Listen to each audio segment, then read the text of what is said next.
नमस्कार सगळ्यांना. मंगळवारपासून माझे क्लास आहेत. नेहमीप्रमाणे 10 लेक्चरचे आज 700 रुपये. तर या मंगळवारपासून सुरू होतील. ज्यांना ऍडमिशन घ्यायचं असेल त्यांनी घ्या. आणि प्रत्येक विषयाच्या म्हणजे कुठलाही विषय त्याच्या कुंडल्या आपण नेहमीप्रमाणे सोडवतो. अशा कुंडल्या घ्यायच्या आहेत. तर बघा कोणाला ऍडमिशन घ्यायचं असेल तर. मी सुरुवात करते. सर्वांना परत एकदा नमस्कार. आवाज येत नाही मॅडम. आवाज येत नाही? काय? हा. नाही नाही, येतोय येतोय. येतोय येतोय मॅडम, स्पष्ट येतोय. हा, तुमची रेंजचा प्रॉब्लेम असेल. ठीक आहे. नमस्कार परत एकदा सगळ्यांना. आता ह्या महिन्याचं जे कॉन्स्टंट आहे जुलैचं, ते बघा. जुलैचं कॉन्स्टंट वाराला वार एक कॉन्स्टंट आहे. नक्षत्राला 10, तिथी 5, मॅडम परत सांगा ना जरा. वाराचं एक कॉन्स्टंट आहे. नक्षत्राला 10,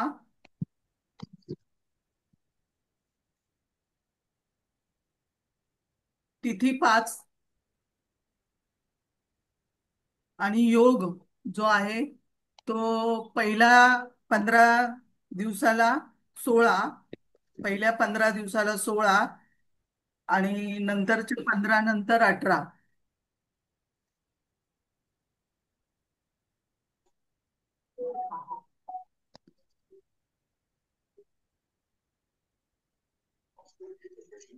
आता कसं बघायचं, वार जसा एक दोन जे म्हणजे रिमाइंडर येईल. म्हणजे एक असेल तर सोमवार, दोन असेल तर मंगळवार, तीन असेल तर बुधवार, असं. शून्य असेल तर रविवार. आता 3 जुलै आहे म्हणजे आजचा वार. आजचा वार बघायचा असेल तर तीन 3 तारीख आहे ना. तर 3 आणि वाराचं कॉन्स्टंट आहे. 3 आणि 1 4. तर सोमवार, मंगळवार, बुधवार, गुरुवार. आज गुरुवार आहे. 3 + 1 4. तर आज गुरुवार आहे. नक्षत्र नक्षत्राचं कॉन्स्टंट आहे 10. 10 + 3. आजची तारीख 3. 10 3 13 हस्त नक्षत्र. कन्या रास आहे आज.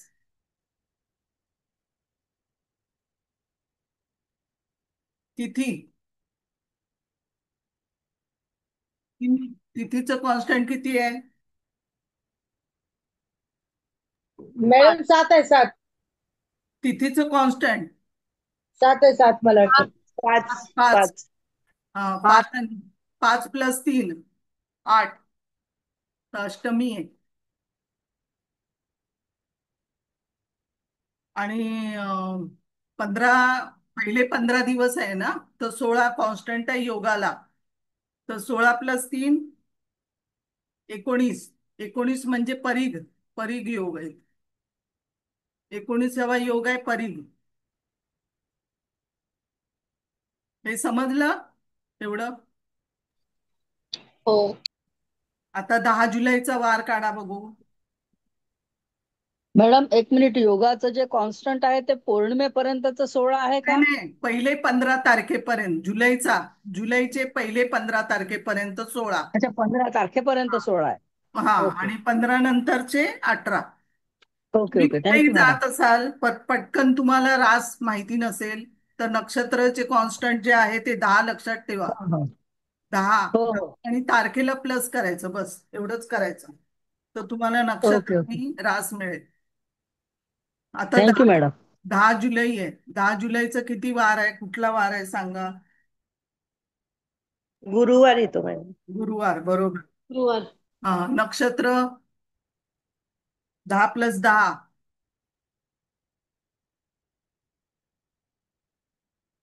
20. 20वं नक्षत्र पूर्वाषाढा. आषाढा. हम्म. तिथी 10 + तिथी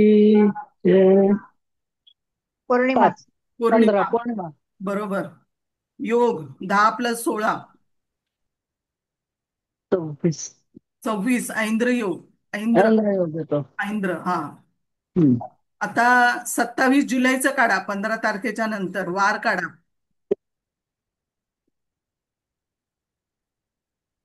7 चोक 28, 28 म्हणजे शून्य, रिमाइंडर शून्य येईल म्हणजे रविवार. वाराचे 7 दिवस ना, आणि 27 + 1 28.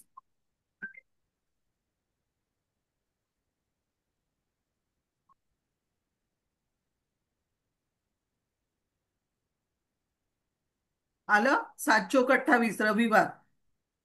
आता 27 + 10 नक्षत्र. 37. 37 मधनं 27 नक्षत्र घालवा. 10 नक्षत्र बघा. मग हा बरोबर आहे. तिथी 27 + 5.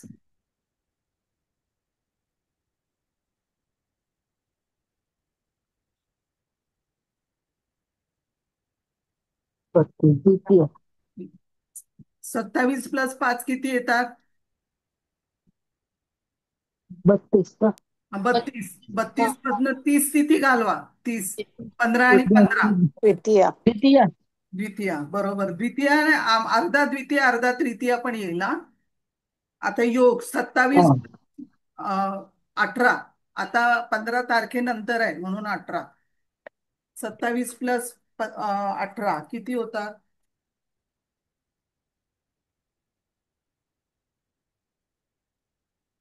45.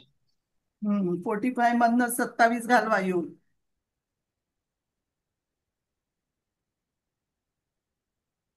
18. 18 म्हणजे कुठला योग आहे? वरियान. रियाल. हे समजलं काय एवढं? मॅडम ऐकू नाही आलं. ते 45 आणि मग नंतर काय सांगितलं? 45 मधून 27 योग घालवा. किती आले? 18. 18 म्हणजे वरियान.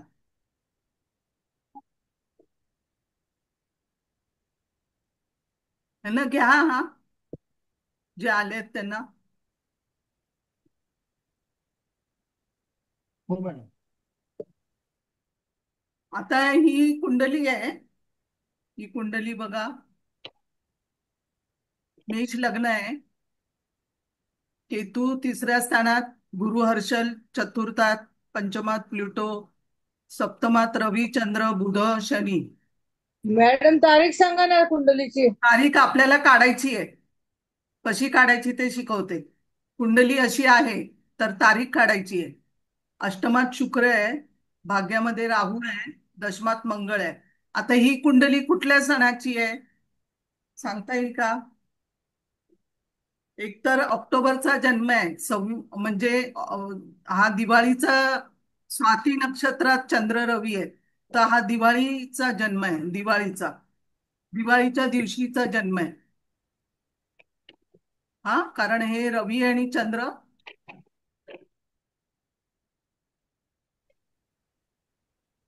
मॅडम म्यूट झालात तुम्ही.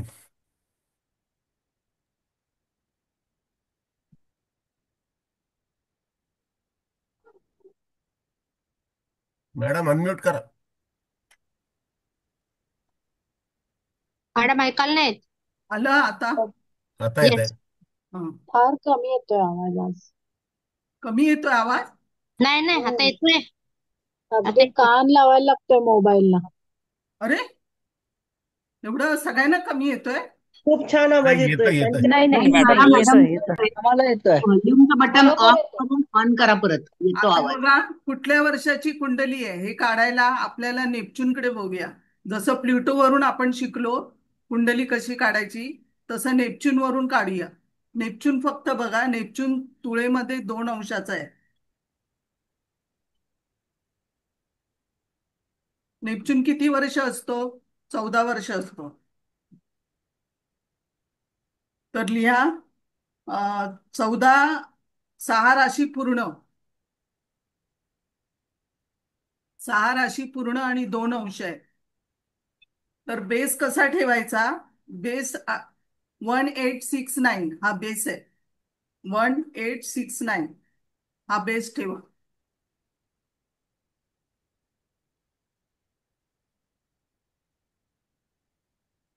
आता ही 6 संपूर्ण 2 अंश आहे, तर म्हणजे 6 पूर्ण आहे ना, तर 14 वर्ष नेपच्यून एका राशीमध्ये असतो. तर 14 × 6 करा, किती होतात? 14 84. 84. आता हे 1869 आहे, 1869, त्याच्यामध्ये 84 ऍड करा,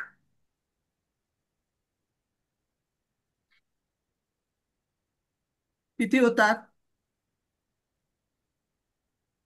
1953. 1953. बरोबर, 1953 आलं. आता 1953 आणि 14 वर्ष परत ऍड करा, तर किती होतात? कारण 14 वर्ष नेपच्यून राहतो एका राशीमध्ये. तर 1953 + 14 म्हणजे किती होतात? 1967. 1967. 1967. याचा अर्थ ही कुंडली आहे 1953 ते 1967 पर्यंतची कुंडली आहे. इथपर्यंत आपल्याला कळलं की ही कुंडली 1953 ते 1967 पर्यंतची कुंडली आहे. तर आता हा नेपच्यून 2 अंशाचाच आहे, तर 1 वर्षाला तो 2 अंश चालतो.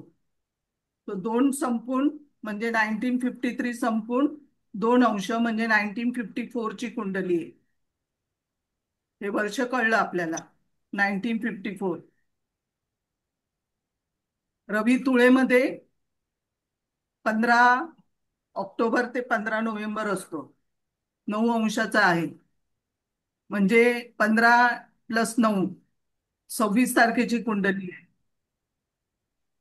आता आणखीन कन्फर्म करायला आपल्याला, जर 1954 ची कुंडली ही आहे, तर आणखीन कन्फर्म करायला गुरुकडे बघायचं. गुरु कुठल्या वर्षाचा कसा काढायचा? तर 1954 -3 करा, किती होतात?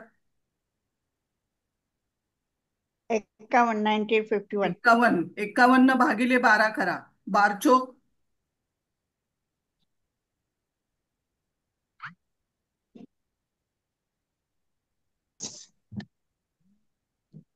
48. हा, म्हणजे कर्क रास येते, कर्क राशीचा गुरु येतो. हे समजलं काय? 51 / 12 करा. मॅडम गुरुचं परत सांगा. गुरुचं सांगते. 1954 ची कुंडली आहे ना, तर 54 मध्ये आपण काढली 1950 इथपर्यंत. नेपच्यून कळला काय? 1954 कसा काढला हे कळलं काय? बघा, नेपच्यून 6 राशी पूर्ण 2 अंश आहे. म्हणून आपण काय केलं, नेपच्यून 14 वर्ष एका राशीमध्ये असतो. तर 14 × 6 करा, तर 84. आपण बेस पकडला 1869. 1869 + 84 तर 1953 येतं. त्याच्यामध्ये +14 करा नेपच्यूनचे, म्हणजे 1967. तर ही कुंडली 1953 ते 1967 ची आहे. पण हा नेपच्यून 2 अंशाचा आहे, म्हणून एका वर्षामध्ये 2 अंश संपून पुढे आहे अंश. म्हणजे 53 संपून 54 ची कुंडली आहे ही. त्याच्यानंतर आपण आणखीन कन्फर्मेशन करायला आपण गुरु बघायचा कुठल्या वर्षाचा आहे, कधी आहे. तर 1954 -3 तर 51 येतात. 51 ÷ 12 करा, जे रिमाइंडर येईल ते.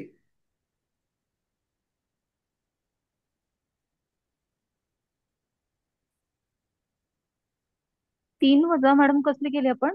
3 येतात. 3 मायनस मॅडम करायचे. हे 3 कसले आहे ते? पण ते 3 कॉन्स्टंट असतं का गुरु हा, शोधताना? गुरु शोधताना 3 काढायचे. वर्षाचा गुरु काढताना तुमचा पण गुरु काढायचा असेल, कुठल्या वर्षाचा तुमचा गुरु कुठला आहे ते बघायला 3 मायनस करायचे, आणि जे येईल त्याला 12ने भागायचे. आणि जे रिमाइंडर येईल ते 3, मिथुन 1 किंवा कर्केत गुरु. म्हणजे मिथुन 1 पण आहे त्या वर्षात गुरु, आणि कर्केत पण आहे. तर हा कर्केचा गुरु आहे. तर म्हणजे कन्फर्म आहे की 1954 ची कुंडली आहे. आता हा संध्याकाळचा जन्म आहे, रवी सप्तमात आहे. तर ही 26 ऑक्टोबर 1954 18 वाजून 15 मिनिटाची कुंडली आहे, मुंबई. मॅडम रिपीट कराल का प्लीज? Date 26 Saheb. 26 ऑक्टोबर दिवाळीची कुंडली आहे, दिवाळीच्या दिवशी जन्म झालेला आहे. 26 ऑक्टोबर 1954. कारण स्वाती नक्षत्रामध्ये तुळेतच दिवाळी असते. तर अमावस्या बघा स्वाती नक्षत्रात झालेली आहे. हे फिक्स आहे दिवाळी. तारीख आहे 26 ऑक्टोबर 1954. 18:15 मुंबई. ह्याच्यामध्ये मॅथमॅटिकली आधी शोधायचं कसं काढायचं. नुसतीच कुंडली नाही सोडवायची, ते मॅथमॅटिकली सोडवतानाच तुम्हाला सगळं कळेल. आता ह्याच्यामध्ये आणखीन एक आपण शोधू शकतो की रवी आणि शनीला घ्या. रवी आणि शनीमध्ये डिफरन्स कितीचा आहे? काहीच नाही. 8 अंशाचा डिफरन्स आहे. तर रवी आणि शनीला 26 तारीख आहे. 8 अंश जायला रवीला किती दिवस लागतील? 10 दिवस. 10 दिवसानंतर रवी आणि शनीची युती होईल. म्हणजे आता हा 26 तारखेचा जन्म आहे ना, तर 5 नोव्हेंबरला त्याची युती होईल रवी आणि शनीची. युती झाल्यानंतर शनी वक्री कधी होईल हे काढायचं आहे आपल्याला. तर ज्या वेळेला रवी आणि शनीची युती होते, ज्या दिवशी, आता 5 नोव्हेंबरला ही युती झालेली आहे रवी आणि शनीची. या दोघांमध्ये 8 अंशाचा फरक आहे. 26 तारखेचा जन्म आहे, तर याच्यामध्ये 10 दिवस ऍड करा. तर 5 नोव्हेंबर पर्यंत, 5 नोव्हेंबरला युती होईल. 5 नोव्हेंबर नंतर 4 महिने 2 दिवसानंतर, 4 महिने आणि 2 दिवस शनी वक्री होणार. म्हणजे कधी होईल? 26 ऑक्टोबर, नोव्हेंबर, डिसेंबर, जानेवारी, फेब्रुवारी आणि मार्च. म्हणजे 2 मार्चला, 2 मार्चला हा शनी वक्री दिसेल तुम्हाला. 2 मार्च 1955ला, 2 मार्च 1955ला शनी हा वक्री होईल.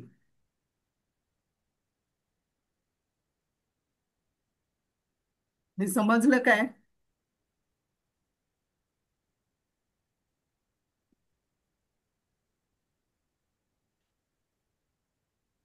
हो समजले.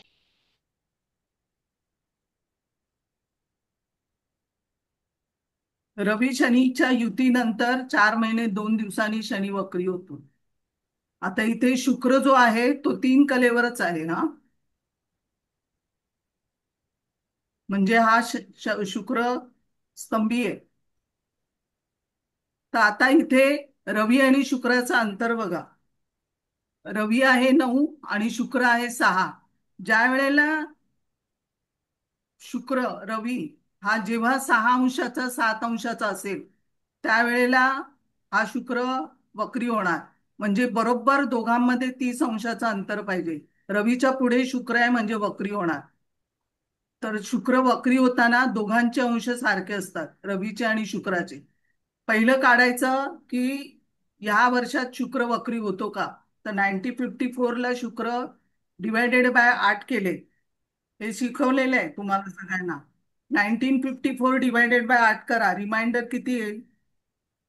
6. 1954 8 वर्षाची सायकल आहे शुक्राची. तर 1954 मधून डिवायडेड बाय 8 करा, तर 6 रिमाइंडर येईल. 6 रिमाइंडर आलं की ऑक्टोबरमध्ये शुक्र हा वक्री होतो. तर हा शुक्र त्याच दिवशी, म्हणजे ज्या दिवशी जन्म झाला त्याच दिवशी वक्री झालेला आहे. आणि ते शुक्र वक्री आहे. तुम्ही आधीची डेट टाका 25 तारीख, तर तुम्हाला तिथे वक्री दिसणार नाही. तर हा ज्या दिवशी जन्म झाला त्याच दिवशी हा वक्री झालेला आहे. हे इथपर्यंत समजलं काय? मॅडम याचं प्लेस काय आहे? हो. प्लेस मुंबई आहे. हे समजलं का इथपर्यंत? हो हो. मॅडम.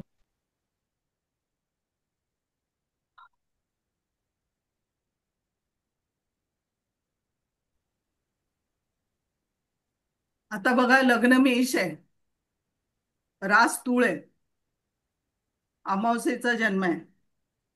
सर्व ग्रह तूळ राशीमध्ये आहे आणि कंजंक्शन मध्ये आहे. शुक्र हा पूर्ण स्तंभी आहे. मेष लग्नाला शुक्र हा मार्केश होतो आणि राशाधिपती पण शुक्रच आहे. ज्या राशीमध्ये ग्रह आहे त्याचा स्वामी हा शुक्र स्तंभी आहे आणि अष्टमात आहे. आता ही कुंडली जी आहे ती लक्ष्मीकांत बेर्डेंची आहे. आता हे लग्न बिंदू जो आहे तो अश्विनी चतुर्थ चरणात आहे, म्हणजे कर्क नवमांशाला. ह्याची बॅकग्राऊंड म्हणजे हा मराठी सिनेमामध्ये बॉलिवूडमध्ये यशस्वी कलाकार आहे. विनोदी भूमिकेसाठी याची विशेष अशी ओळख होती. सुरुवातीला यांनी अत्यंत कष्ट काढले. 6 भावंडामध्ये सर्वात धाकटं भावंड हे होतं आणि कुटुंबाच्या उत्पादनात म्हणजे उत्पन्नात मदत करण्यासाठी यांनी सुरुवातीला लॉटरीचे तिकीट विकायचे. तर गिरगावमध्ये गणेशोत्सव असतो तेव्हा रंगमंचावरती नाटकात त्यांनी भाग घेतला. सुरुवात अशी झाली. तेव्हा स्टेजवरती गणेशोत्सवामध्ये सगळेजण भाग घ्यायचे, तसा यांनी नाटकामध्ये भाग घेतला आणि त्यांना ऑटोमॅटिक अभिनयाची आवड निर्माण झाली आणि भरपूर त्यांनी यश मिळवलं. एवढं यश मिळवलं की स्वतःचा फॅशन डिझायनर, स्वतःची व्हॅन, हे सर्व मराठी कलाकारांमध्ये चित्रपटामध्ये हा पहिला असा नट होता की त्याने स्वतःची व्हॅन आणि स्वतःचा फॅशन डिझायनर त्याने ठेवला होता आणि त्याने हे सगळं आत्मसात केलेलं आहे. व्यक्ती मोठी किंवा यशस्वी होण्यात कष्टासोबत म्हणजे ग्रहयोगांची भूमिका कशी असते ही सांगणारी ही कुंडली आहे. आता मेष लग्नाला मंगळ हा वृश्चिक युगात आहे. मेष लग्नाला मंगळ हा वृश्चिक युगात आहे आणि याच्यावर कोणाची दृष्टी नाही आणि हा मेष नवमांशामध्ये आहे मंगळ हा. त्याच्यामुळे लग्नेश मंगळ बलवान झालेला आहे. हा मंगळ नुसताच उच्चेचा असा नाहीये, तर त्याचा राशी स्वामी ज्या राशीत बसलेला आहे. हे बघा, रेघोट्या उडू नका कुंडल्यांवरती. स्वप्न म्हणून करा. नुसताच मंगळ हा उच्चेचा नसून तो ज्या राशीमध्ये बसलाय त्याचा स्वामी शनी हा पण शशयोगामध्ये आहे, उच्च राशीत आहे आणि शशयोगात आहे. म्हणजे अर्थातच काय झालं, राशीबलाच्या दृष्टीने मंगळाचा जो जोर आहे तो वाढला, कारण त्याचा जो मालक आहे तो पण बलवान झालेला आहे, शशयोगात आहे. आणि त्याच्यामध्ये अधिक भर म्हणजे हंसयोग हा गुरु जो हंसयोगात आहे आणि तो भाग्येश आहे आणि या भाग्येश गुरुची दृष्टी लग्नेशावर आहे, मंगळावर आहे. हा चामरयोग पण होतो. भाग्येश गुरुची दृष्टी लग्नेश मंगळावर पण आहे आणि या भाग्येश गुरुची दृष्टी या राशीच्या शुक्रावर पण आहे. त्याच्यामुळे शुक्र पण गुरुच्या दृष्टीने हा चांगला झालेला आहे. चंद्राच्या दशमात गुरु हा गजकेसरी योग पण आहे. चंद्राच्या धनात शुक्र असणं किंवा रवीच्या धनात शुभ ग्रह असणं हा सुनफा अनफा योग होतो. म्हणजे किती योग झालेत बघा. त्यामुळे ही व्यक्ती खूप उच्च पदाला चांगली गेली. हा मंगळ दशमात आहे, त्याच्यामुळे इथे शक्तिशाली योग झालाय. मंगळाचं बळ जे आहे ते शुभत्व आहे, ते कमालीचं वाढलेलं आहे. याचा फायदा अर्थातच त्याच्या करिअरच्या दृष्टीने जोरदार होणार, तसा झाला पण आहे. म्हणजे बाकी दशमेश शनी आणि चंद्र, करिअरचा कारक शनी आणि चंद्र. पंचमेश रवी आहे, कला रवी, हे सर्व ग्रह तुळेत आहे, कलेच्या राशीत आहे. मॅडम शनी पण शशयोगात आलं ना? सांगितलं ना, शनी हा. शशयोगात आहे. ज्या राशीमध्ये मंगळ बसलाय त्याचा अधिपती शनी हा पण शशयोगात आहे. त्याच्यामुळे अभिनयामध्ये ही जी आहे ती एकाच वेळी एवढे योग, रुचक योग, शशयोग, हंसयोग, गजकेसरी योग, सुनफा अनफा, चामर योग, असे कुंडलीत हे सगळे योग झालेले आहेत. आता ही झाली सगळी ह्याची चांगली बाजू. आता ह्याला आजार कुठला होता?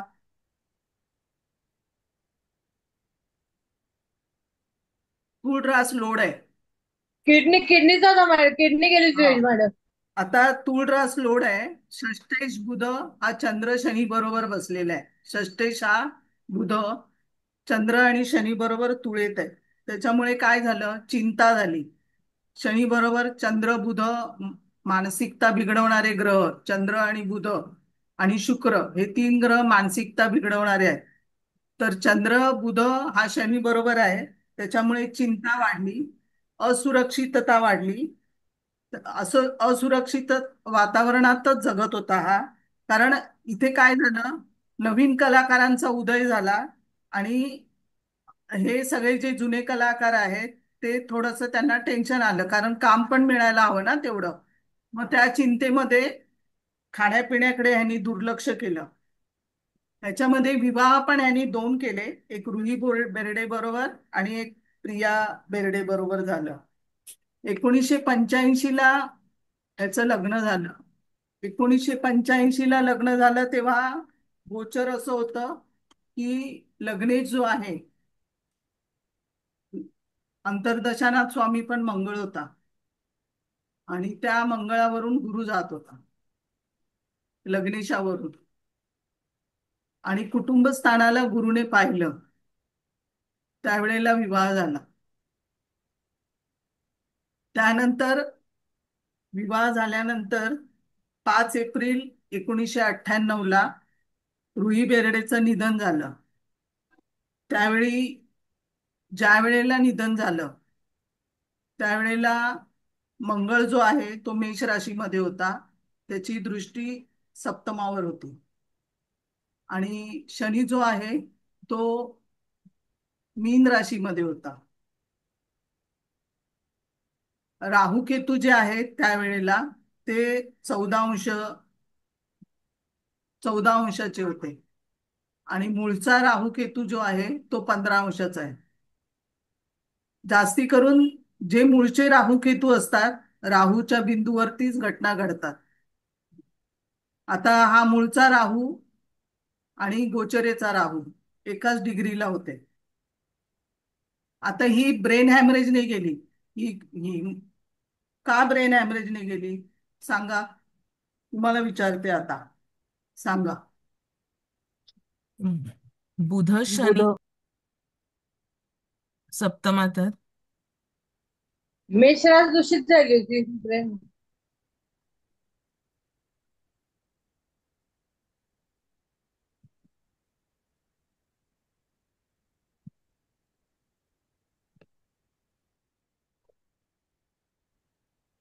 मंगळाची दृष्टी होती मॅडम मेष राशीवर.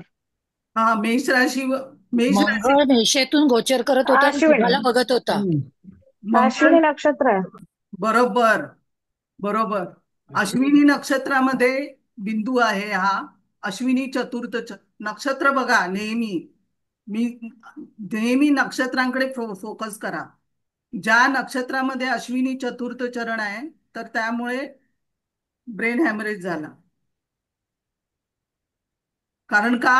चंद्रकुंडलीच्या सप्तमात आहे तो अश्विनी नक्षत्र, त्याच्यामुळे ब्रेन हॅमरेज झाला. आणि सप्तमेश शुक्र जो आहे तो स्तंभी आहे आणि अष्टमात आहे. आणि अष्टमेश जो मंगळ आहे, जो अष्टमेश मंगळ आहे त्याची दृष्टी चंद्रकुंडलीच्या सप्तमावर आहे. समजलं काय? हो मॅडम.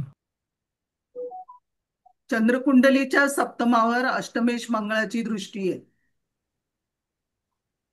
दुसरं लग्न केलं त्यांनी नंतर.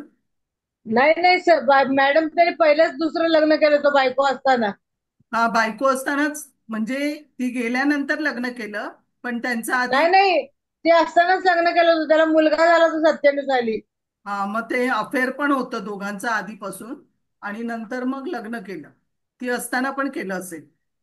त्याच्यानंतर 16/12/2004 त्यांचा मृत्यू झाला. आता 16/12/2004 ची कुंडली घ्या. लग्न मेषच ठेवा. गोचर बघा कसं लागलं होतं. आता 50व्या वर्षामध्ये देहांत झाला. किडनी फेल झाली यांची. किडनी फेल नाही झाला कारण का शेवटच्या वेळेला खूप त्रास झाला, कारण तूळ रास आणि वृश्चिक ही किडनीवर पडते. त्याच्यामुळे खाण्यापिण्याकडे दुर्लक्ष झालं. इथे बघा, इथे रवी, चंद्र, शनी आणि केतू हे सगळे राहूच्या नक्षत्रात आहे. आणि राहू जो आहे तो शुक्राच्या नक्षत्रात आहे आणि गुरुच्या राशीत आहे. तर गुरु हा पूर्ण जो आहे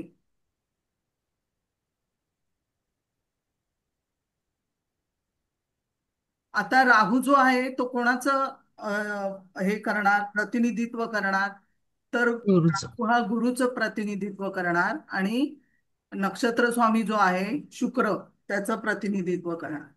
तर गुरु जो आहे तो बिघडलेला आहे शनी मंगळाच्या दृष्टीने. गुरु तर गुरु बिघडल्यामुळे आणि हा राहू गुरुच्या राशीत, तर ज्या वेळेला गुरुची दशा लागेल तेव्हा राहू काम करेल, शुक्राची दशा लागेल तेव्हा राहू काम करेल. तेव्हा अशा पद्धतीने राहू तिथे फोकस करेल, राहू पण तिथे भाग घेईल. तर इथे गुरुच्या राशीत गुरु हा पूर्ण शनी मंगळाच्या दृष्टीत आहे, बिघडलेला आहे. आणि नवमांशात बघितलं तर गुरु हा नवमांशामध्ये पण बघायचा.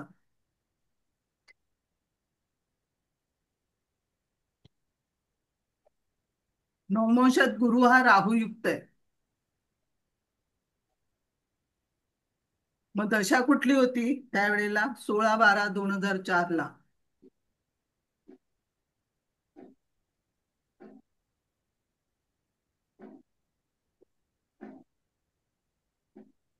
शनीमध्ये शनी.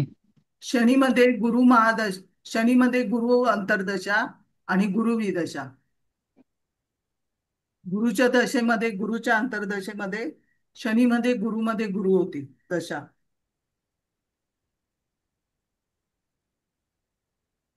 गुरु बिघडलेला आहे. आता गोचर बघा, मंगळ केतू जे आहेत ते तुळेतून जात होते.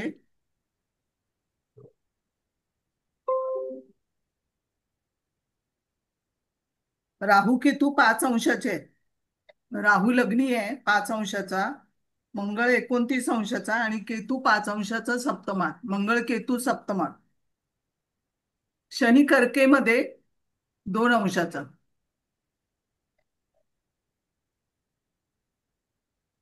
आणि गुरु जो आहे तो 21 अंशाचा कन्या राशीत. मूळचा गुरु आहे तो 5 अंशाचा आहे. आणि राहू केतू जे आहेत इथे ते 5 अंशाचे आहेत. म्हणजे मूळचा गुरु म्हणजे अंतर्दशानाथ स्वामी आणि विदशानाथ स्वामी गुरु हा 5 अंशाचा. आणि त्यावेळेला राहू केतूचं गोचर 5 अंशाचं होतं. आणि शुक्र जो आहे तो पण 5 अंशाचा आहे. मूळचा 6 अंश 5 अंशाचा आहे. आणि गोचरेचा शुक्र जर बघितला तर तो पण 5 अंशाचा वृश्चिक राशीमध्येच होता, 5 अंशाचा.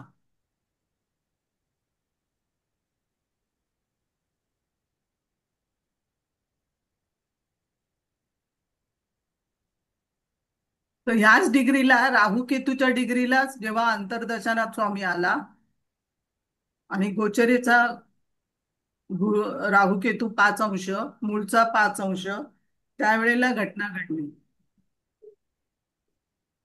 शनी कर्क राशीत होता, दृष्टी लग्नावर होती आणि मंगळ सप्तमात होता. आणि धनुचा रवी होता, धनुमध्ये रवी होता, जो राहूवरून रवी जाताना घटना घडली. नेहमी राहूवरून रवी जाताना घटना घडते. राहूवरून रवी जात होता. आयुर्दाय कमी व्हायला याचं कारण काय, लग्नेश बलवान असून सुद्धा आयुर्दाय कमी झालं.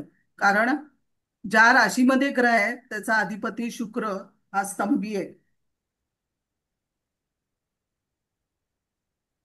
म्हणजे त्यामुळे काय झालं, वैवाहिक प्रॉब्लेम कायम त्याला जे हवे ते त्याने केलं. चंद्रकुंडलीचा अष्टमेश पण बघितला तर शुक्रच आहे. त्याच्यामुळे चंद्रकुंडलीचा अष्टम स्थान बलवान थोडंसं कमी झालंय. मंगळाच्या राशीत शुक्र, इथे जर परिवर्तन योग बघितला तर मंगळाच्या राशीत, जो मंगळाची रास आहे त्याच्या राशीत शुक्र आहे आणि शुक्राच्या राशीत शनी आहे आणि शनीच्या राशीत मंगळ आहे. असा हा मंगळ शनी शुक्राचा परिवर्तन योग आहे. ह्याच्यामध्ये मंगळ शनीच्या शुक्राच्या परिवर्तन मध्ये शुक्र जास्त बिघडलाय.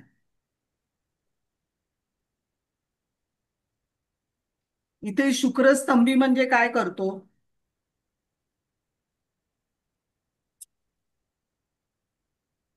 स्तंभी म्हणजे काय, तर स्तंभी म्हणजे गती शून्य असते. स्तंभी म्हणजे गती नसल्याने काय होतं, ज्या बिंदूवरती तो असतो ना, ज्या बिंदूवर हा ग्रह असतो तिथे त्याची सर्व शक्ती जी आहे ती एकवटली जाते. ना तो पुढे जात ना मागे जात, सगळी शक्ती जी आहे ती पूर्ण एकवटलेली आहे. त्याच्यामध्ये स्थिरावला आहे तो तिकडे. तर एनर्जी सगळी इथे पूर्णपणे दाटून आलेली आहे. म्हणजे एका बिंदूवरती तो आहे पूर्णपणे. त्यामुळे सगळ्यात परिणामकारक हा होतो शुक्र. म्हणजे कुठलाही ग्रह स्तंभी असेल तो जास्त परिणामकारक होतो. म्हणजे ग्रहाने ज्या काही दर्शवलेल्या घटना आहेत, बाह्य घटना किंवा ज्या स्थानाचा स्वामी असतो तिकडे तो, शनी असेल तर अतिविलंब करेल किंवा सप्तमे शुक्र असेल तर विवाह विलंब करेल किंवा अति डिझायर देईल. कारण शुक्र जिथे थांबलाय तिथे चांगली गोष्ट काही आहे, जिथे शुक्र थांबलाय तिथे कला देईल. कारण तो भरभरून तिथे थांबलाय ना, तर जी शक्ती आहे त्याची ती सगळी एकवटलेली आहे. तर तिथे कलेसाठी तो चांगला आहे. आता समजा धनुचा गुरु आहे आणि स्तंभी आहे, तर तो अध्यात्मासाठी पूर्ण अध्यात्माला वाहून घेईल तिकडे. पण बाकीच्या गोष्टीसाठी थोडा संततीसाठी कमी फळ देईल, पण अध्यात्मासाठी तो तिथे चांगला आहे. कारण सगळी शक्ती त्याने तिथे एकवटलेली आहे. तर अशी चांगल्या गोष्टी पण स्तंभीमध्ये घडतात. दुसरं, ग्रहाची जी मालकीची स्थान आहे तिथे ते विकास होणार नाहीये. तिकडे तिकडे अडवणूक होते किंवा विलंब होतो. त्याच्यामुळे थोडासा तिथे प्रॉब्लेम्स येतात.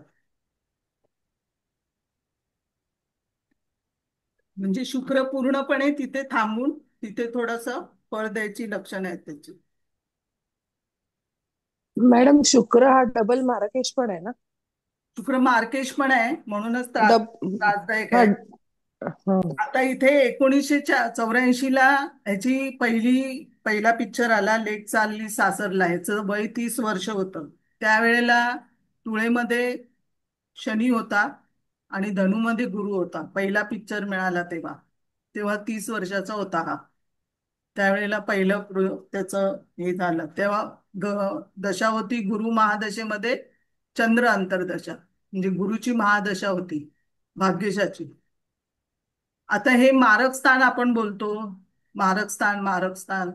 तर मारक स्थानामध्ये जास्त ग्रह असतील तर आरोग्य, आयुर्दाय याच्या बाबत थोडस अनिष्ट अनिष्ट स्थान होतं थोडस.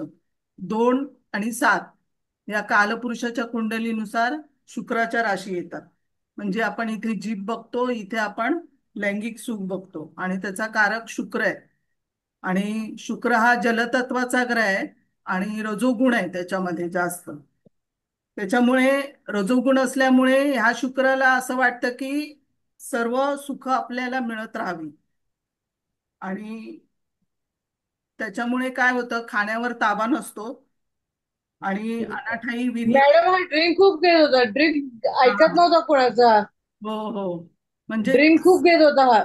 हा तेच आहे की कारण तूळ रस लोड झाली की ड्रिंक्स पण होतं.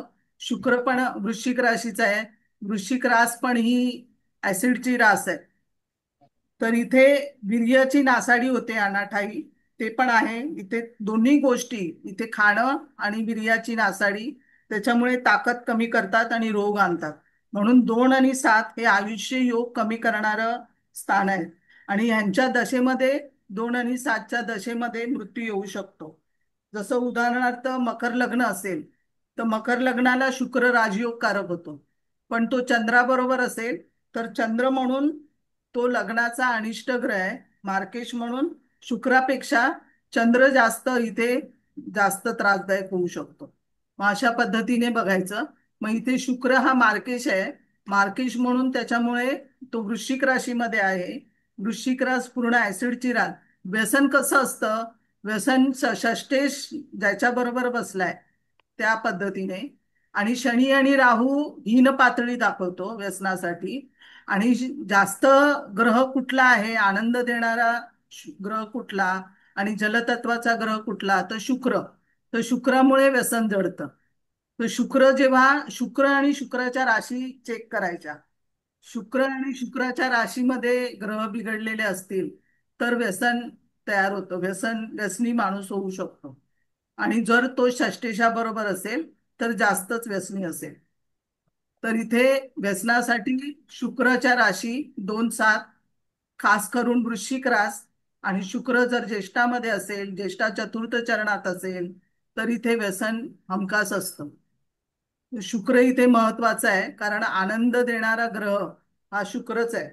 आणि जर घरात आनंद कुठूनही म्हणजे कसंही आनंद मिळवण्यासाठी हा मार्केश म्हणून हा शुक्र तिथे हे होतो.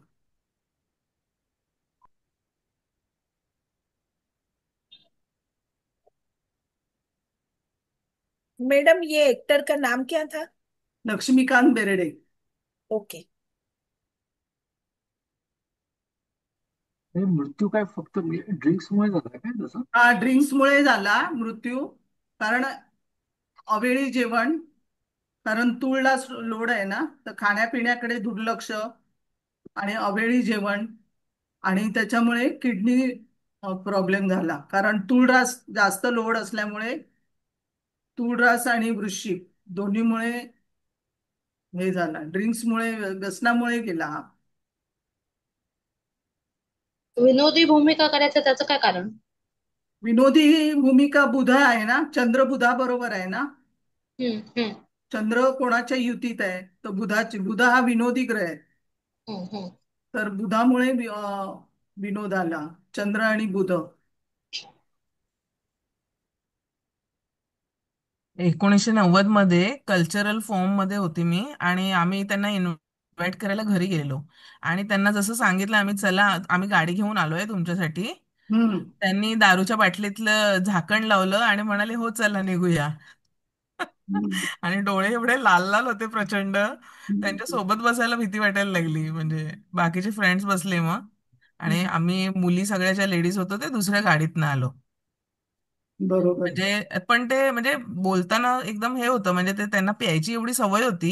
हम्म. बरंच 60-90 प्यायचे आणि आमच्या समोरच बसून प्यायलेले. आणि ते सुद्धा तरी म्हणजे असं बोलताना जाणवत नव्हतं की हे पिऊन बोलतायत असं. म्हणजे एवढी सवयीचं झालेलं त्यांना. हम्म. बरोबर. आता हे बघा त्यांना उच्च पदाला पण नेलं. आधी सुरुवातीला हालाकीची परिस्थिती होती. त्याच्यानंतर उच्च पदाला पण नेलं. नंतर डाऊनफॉल पण आला. म्हणजे सगळं ग्रह कसे काम करतात ते बघा. आणि डोक्यामध्ये थोडीशी मेष लग्न आहे, अहम आहे. आणि तूळ रास थोडी समोरची रास आहे. तर तूळ रास ही थोडी अहम आणि मी. आणि तूळ रास थोडी तुला समोरच्याला प्राधान्य देणारी रास आहे तूळ रास.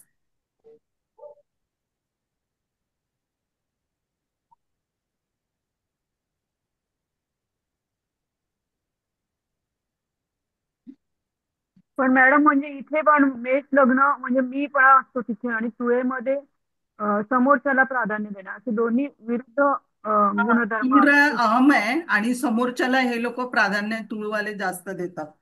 तुळे पण हा जो मंगळ आहे लग्नेश, तो उच्चीचा झालेला आहे, तर हा त्याच्यामुळे ह्याच्यामध्ये अहम पण त्याच्यामुळे होता. अहमपणा वाढला. तो मंगळाची दृष्टी स्वतःच्या राशीवरती आहे, हो हो. त्याच्यामुळे अहमपणा थोडा वाढला. पण तुळस मोस्टली असं बघितलं तर तुळेचा वायू हा आर्द्र असतो. म्हणजे समोरच्याला वैचारिक आणि भावनिक अशा अशा दोन्ही पातळ्या समजून घेण्याची जी काही क्षमता आहे ती तुळेमध्ये असते. आणि तुळेमध्ये सहानुभूती फार आहे तुळेमध्ये. त्यामुळे वागण्या बोलण्यामध्ये कोणी दुखवेल याचा बॅलन्स असतं. तूळ नीट विचार करते.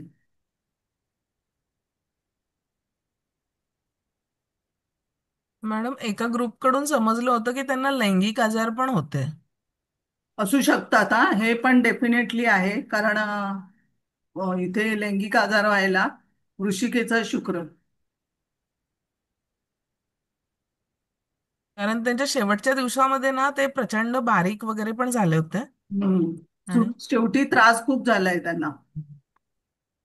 मॅडम, शुक्र यांचा नपुसकांशात आहे, कन्या नवमांश. कन्या नवमांश नीचेचा गेला ना तो, हो, बिघडलेला आहे हा. शुक्र हा बिघडलेला आहे मंगळ शुक्र. शनीच्या परिवर्तन योगात आहे. शुक्र स्तंभी आहे. शुक्र वृश्चिक राशीत आहे, अष्टमात आहे. त्याच्यामुळे प्यायल्यानंतर जास्त हे होणं म्हणजे ते शुक्र कन्या ब- शनीच्या दृष्टीत आहे. अनुराधाचं काय सांग आहे का शुक्राचं? हा, अनुराधा नक्षत्राचं काय आहे? अनुराधा नक्षत्र चांगलं आहे, कलेचं नक्षत्र आहे. याच्यामध्ये काही प्रॉब्लेम नाही. वक्री आहे शुक्र, एक तर स्तंभी आहे, वक्री नाही स्तंभीच आहे तो. पण वृश्चिक राशीमध्ये कन्या नवमांश अनुराधाचं दुसरं चरण नपुसक अंश आहे. पण हे कलेचं नक्षत्र आहे. पण इथे केतू आद्रामध्ये आहे, हा चांगला नाही आहे. केतू केतू ज्या राशीत आहे मिथुन आहे, बुधाच्या राशीत आहे. आणि तिथे राहू सारखंच सगळं, जास्त नक्षत्र सगळी राहूची आहे. तर राहू सारखंच जरा थोडस काम झालेलं आहे. राहू हा शुक्राच्या नक्षत्रात आणि गुरुच्या राशीत. गुरु हा पूर्ण बिघडलेला आहे, शनी मंगळाच्या दृष्टीत आहे. जसा गुरु वेश पण आहे, मग चांगला आहे तर चांगला पण दिलं त्याला गुरुने, त्याला भरभरून दिलं पण भाग्येश म्हणून. तसंच तो वेश म्हणून तो वाईट पण काम करेल. ऍक्च्युली शनी दशमेश आणि लाभेश आहे. शनी दशमेश आहे, लाभेश आहे. आणि शनी बरोबर म्हणजे बुध, चंद्र, रवी सगळे राहूच्या नक्षत्रातच दिसतात ऍक्च्युली. हो, सगळे राहूच्या नक्षत्रात आहे. याला त्यांनी एकदम वरती उचललं मला वाटतं. उचलला आणि तेवढाच आपटला. हा, ते तसंच. आणि सातवं घर म्हणजे सोशल नेटवर्कचं पण ऍक्च्युली आहे नाही का. हा, एक पंचमेश रवी सप्तम पण स्थान बरोबर. सोशलचं आहे हम्म. पूर्णपणे. पंचमेश रवी बरोबर येतो ऍक्च्युली.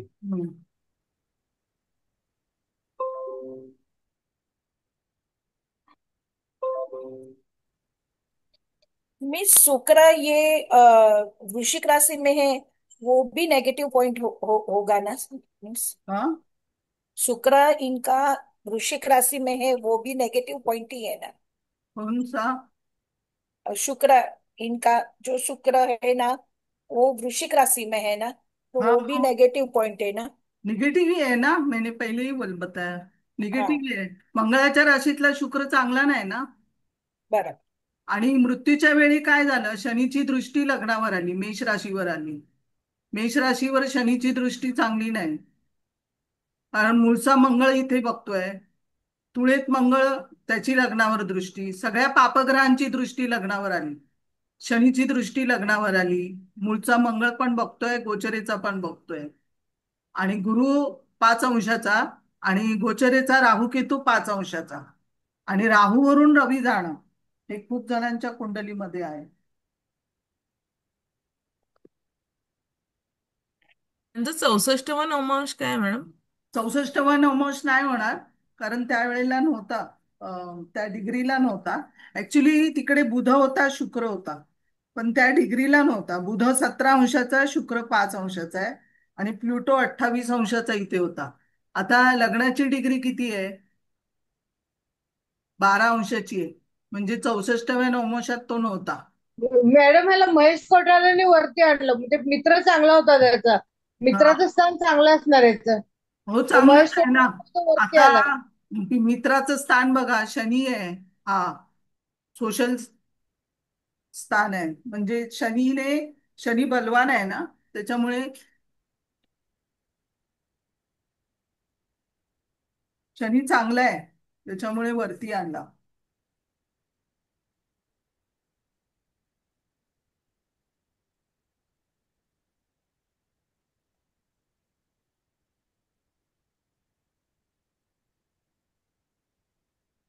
मॅडम दुसरी घ्या आता. ती समजली काय? हो ते हो. 64 हा, नंबर समजली मॅडम, दुसरी घ्या आता. आधी एक्झॅक्ट डिग्रीला यायला लागतो असं काही आहे का? हो हो, 64 तसंच आहे ना. पोस्टला. हा, बरोबर आहे. लग्नाच्या डिग्रीला आला तरच तो 64वा नवमोश होतो. मॅडम शुक्र स्तंभी आहे हे कसं ओळखायचं? शुक्र स्तंभी आहे हे आता बघा, एकतर तुम्ही गतीकडे जा. मग सांगते.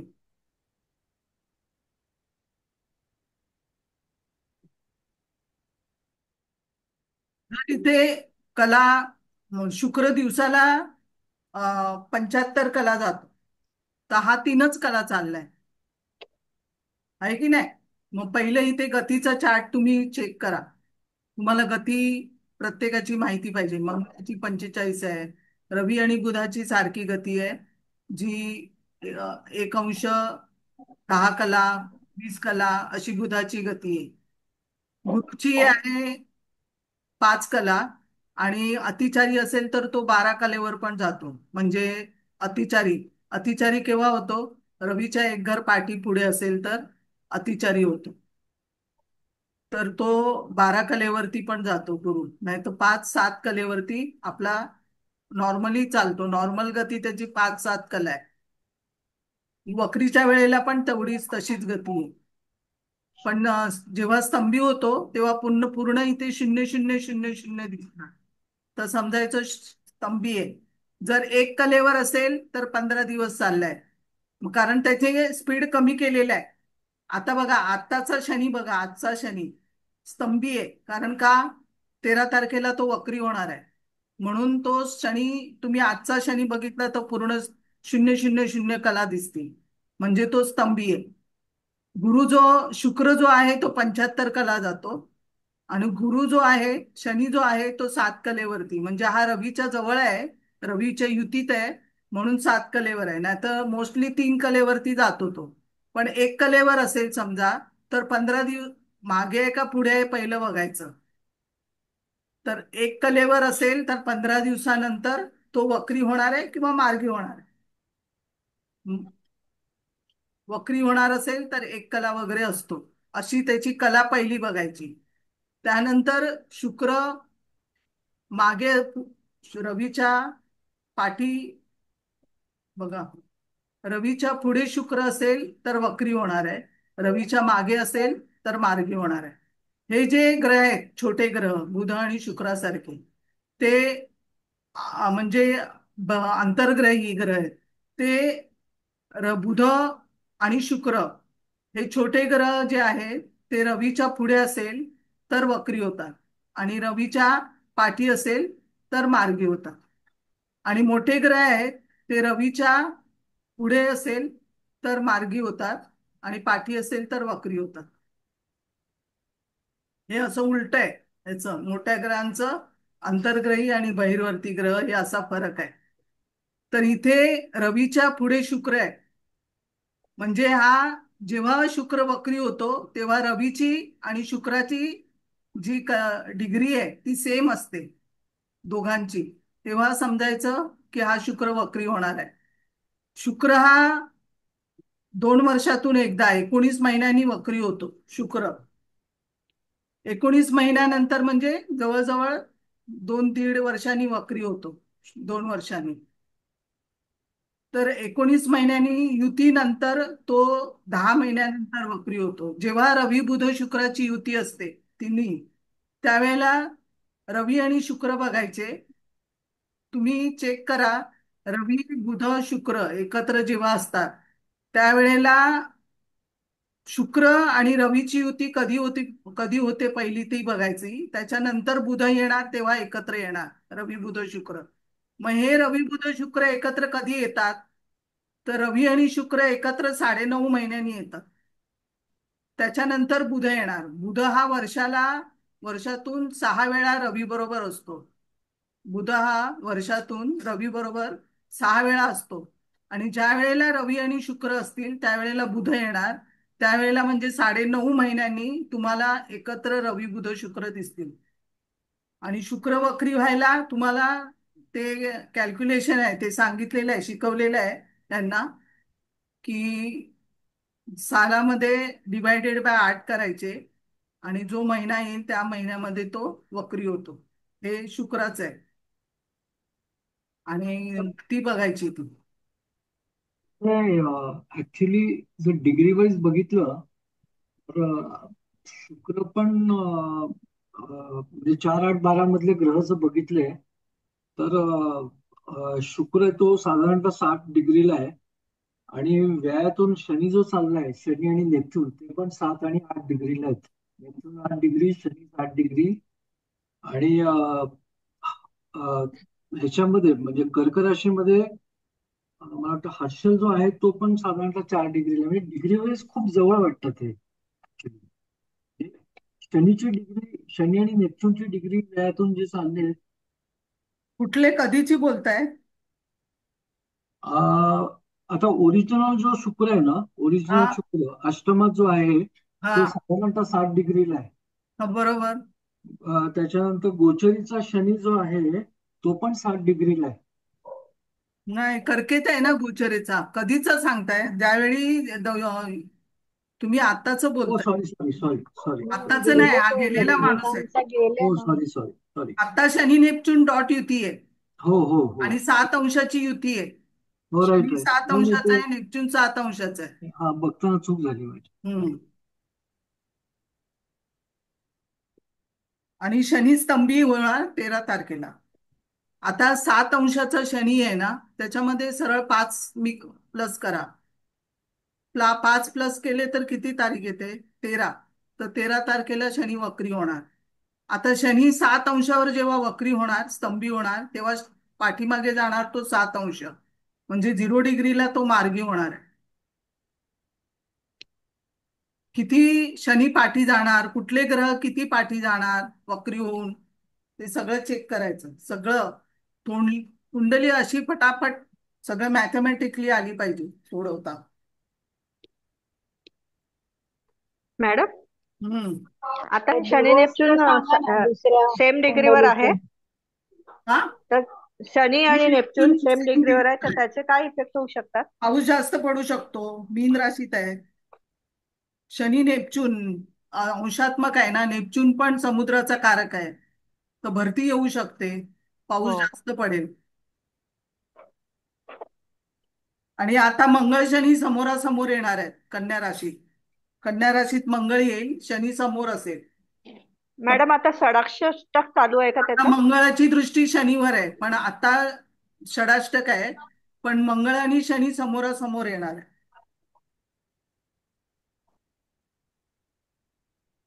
सोन्याचा रेट कमी होते त्याचं कारण काय?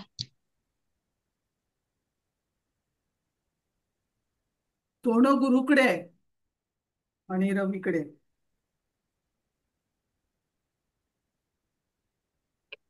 मॅडम हे षडाष्टकाचा काय परिणाम असतो? आता जे चाललंय ते काय चाललंय? युद्ध. युद्ध आणि हे सगळं. मॅडम शनी मंगळमुळे ऍक्सिडेंट वगैरे होण्याची शक्यता आहे का? तुमच्या कुंडलीप्रमाणे आहे. तुमची कुंडली काय करते त्याच्यावरती आहे. तुमची नक्षत्र मेन म्हणजे घटना कधी घडते. नक्षत्र जर असेल खराब तरच घडणार, नाही तर मेजर घटना, नाहीतर नाही तशाकडे.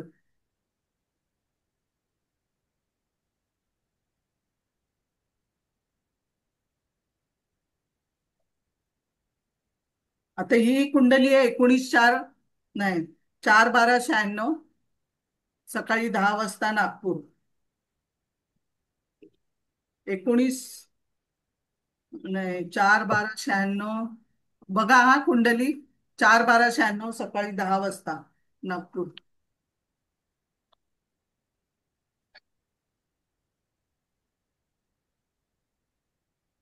मकर लग्न आहे, 5 अंशाचं लग्न आहे. बुध 5 अंशाचा आहे आणि शनी 6 अंशाचा आहे. हे भावारंभी आहे. भावारंभीचे ग्रह तपासायचे. बुध हा व्यय भावारंभी आहे, 5 अंशाचा, म्हणजे मूळ नक्षत्रात येतो. शनी केतू युती आहे. पहिल्या युत्या लिहून काढायच्या. कुंडली आली की कोणी सांगायला लागलं नाही पाहिजे की काय कशामुळे काय झालंय, तर आपणच शोधायचं आहे सगळं. तर पहिले युती लिहायच्या. चंद्रमंगळ युती आहे आणि चंद्र आणि राहूची पण युती आहे. चंद्र 29 अंशाचा आहे, राहू आहे 10 अंशाचा. हा युतीत आहे चंद्र आणि राहू. नंतर बुध बुध 5 अंशाचा आहे, शनी 6 अंशाचा आहे. बरोबर अंशात्मक केंद्र योग हे काम करणार. बुध आणि शनी केंद्र योगात आहे. नंतर शनी केतू युतीत आहे हे. नंतर रवी आणि चंद्र हा 29 आणि 18, म्हणजे 80-90 नाही आहे केंद्रयोग, 80 अंशाचा डिफरन्स आहे हा. 80 अंशाचा डिफरन्स असेल तर नवमांशामध्ये युतीत येणारा. रवी आणि चंद्र नवमांशामध्ये युतीत येणार. नंतर शुक्र आणि हर्षल हा 19, 30, 30, 8, 78, 78 अंशाचा डिफरन्स आहे. आपण ना शुक्र आणि हर्षल युतीत येणार 78 अंशाला. वधमध्ये बुधाची नक्षत्र आहे, त्याच्यामध्ये रवी जो आहे तो वधमध्ये आहे, ज्येष्ठामध्ये रवी आहे. रवी मंगळ परिवर्तन योग आहे. रवी मंगळ परिवर्तन किंवा मंगळाची दृष्टी रवीवर, हे साखरपुडा ठरवून मोडलेला आहे.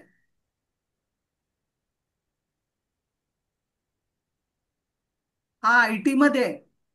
कारण IT मध्ये का, तर कन्येचा राहू आणि तुळेचा शुक्र.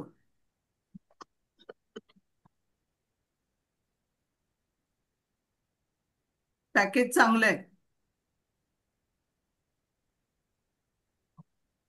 आता हा डिसेंबरचा जन्म आहे ना, हा डिसेंबरचा जन्म आहे, 4/12/96चा जन्म आहे. आणि शनी हा मीन राशीत आहे, म्हणजे डिसेंबर महिना येतो ना, मीन रास आणि डिसेंबर. याचा अर्थ काय होतो, ज्या राशीमध्ये शनी बसलाय त्या महिन्यामध्ये तो मार्गी होणार. ज्या राशीमध्ये शनी बसलाय, शनी मीनेत आहे, तर जन्माच्या दिवशीच, म्हणजे हा 6 अंशाचा आहे आणि ह्याची तारीख आहे 4, तर जन्माच्या दिवशीच ज्या अंशावरती असतो ना त्याच्या आसपासच त्या डेटला मार्गी वक्री होतो. वक्रीला तुम्ही 5 दिवस ऍड करा आणि मार्गीला मागचे 2 मायनस करा, 2-3 दिवस. पण आसपास ज्या डिग्रीला असतो ना त्याच डिग्रीला तो मार्गी होणार. म्हणजे 6 अंशाचा आहे तर 4 तारखेला मार्गी झालेला आहे, म्हणजे जन्माच्या दिवशीच मार्गी झालेला आहे. आता तुम्ही इथे बघा, शनी पूर्ण तुम्हाला दिसेल गती पूर्ण 0-0-0 कलेवरती आहे, 7 विकल आहे. याचा अर्थ शनी मार्गी आहे. हे सगळं आधी लिहून काढायचं.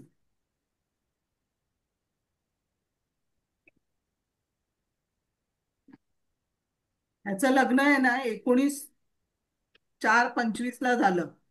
19 एप्रिल 2025 झालं. त्यावेळेला गुरु जो आहे तो वृषभेमध्ये होता आणि 25 अंशाचा गुरु होता गुरु. आणि मूळचा गुरु जो आहे तो पण 25 अंशाचा आहे. लग्न करताना ज्या दिवशी लग्न झालं त्या दिवशी गुरु जो आहे वृषभेत होता आणि मूळचा गुरु 25 अंशाचा आणि गोचरेचा गुरु 25 अंशाचा. मंगळ जो आहे तो कर्केमध्ये होता. मंगळाची दृष्टी शुक्रावर होती. आणि शनीवरून राहू, शुक्र, बुध हे सगळे शनी राहू शनी केतूवरून जात होतो.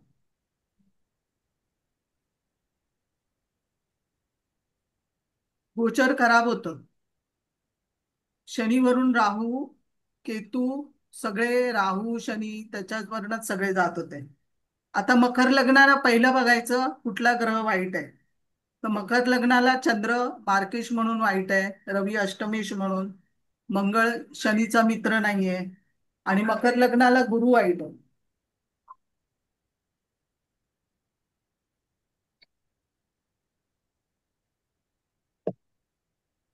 या ह्यांच्यामध्ये जर युत्या झाल्या, या वाईट ज्या आहेत मंगळ रवी बुध, मंगळ रवीचा संबंध आला, मंगळाची दृष्टी रवीवर, अशी जर यांचे जे वाईट यांचे संबंध आले तर ते थोडस त्रासदायक आहे. याचा विवाह झाला, लग्न झालं, खूप लग्नाला खर्च केला, सत्यनारायणची पूजा झाली आणि घरात पाहुणे होते, आणि याची बायको कोणाशी तरी फोनवर बोलत होती. याने फक्त विचारलं की काय कोणाशी बोलतेस वगैरे, तर तिने फोन आपटला आणि सांगितलं माझ्या ऑफिसमध्ये आहे त्याच्याशी मी बोलते. तर ह्याने फोन उचलला आणि चॅटिंग सगळं बघितलं, तर तिचं अफेअर होतं. हे तिने सांगितलं, नंतर कबूल केलं की माझं अफेअर होत आहे म्हणून. पण आता नाहीये. आता नाहीये तर ती कशाला बोलत होती असा पण प्रश्न आहे. कारण ती म्हणाली आता माझं अफेअर नाहीये, आता मी तो मोडलाय, पण ती त्याच्याबरोबर चॅटिंग करत होती हे त्याने फोनवर पाहिलं. आणि ताबडतोब त्याने 22 एप्रिल 2025 ला, 19 ला लग्न झालं, 22 ला विवाह मोडला. आता यांचा प्रश्न आहे की पुढे काय.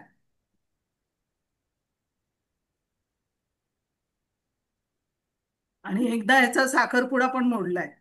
लग्न ठरवून सगळं होऊन ते हळद बिळद लागली होती, म्हणजे सगळं करून साखरपुडा पण मोडलेला आहे. हा रवी मंगळ मॅडम लग्न हर्षल नेपच्यून आहे त्यामुळे फसवणूक झाली. नाही. फसवणूक कशी झाली सांगते. चंद्र आणि राहूची युती आहे. सप्तमेश चंद्र हा राहूच्या युतीत आहे. आता इथे नवमोश कुंडलीचा सप्तमेश जो आहे तो रवी आहे.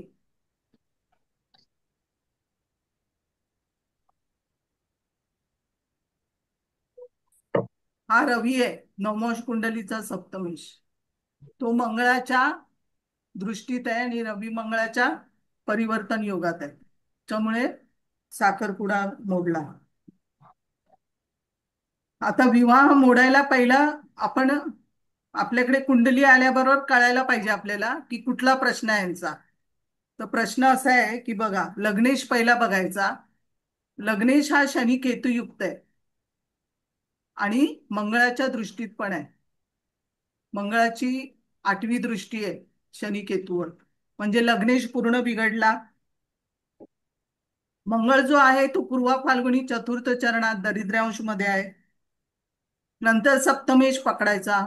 सप्तमेश चंद्र राहूच्या युतीत आहे. सप्तमेश चंद्र मंगळाने बिघडतो. चंद्र चंद्र हा मंगळ आणि राहूच्या मध्ये आहे, पापकर्तरीत आहे आणि अष्टमात पण आहे. सप्तमेश आहे तो, त्याच्यामुळे फसगत झाली. अष्टमात आहे आणि राहू जो आहे तो हस्त नक्षत्रात आहे, चंद्राच्याच नक्षत्रात आहे. नंतर बघायचं, हे झाल्यानंतर बघायचं चंद्रकुंडलीचा सप्तमेश. चंद्रकुंडलीचा सप्तमेश शनी स्तंभी आहे आणि मग मंगळाच्या दृष्टीत पण आहे.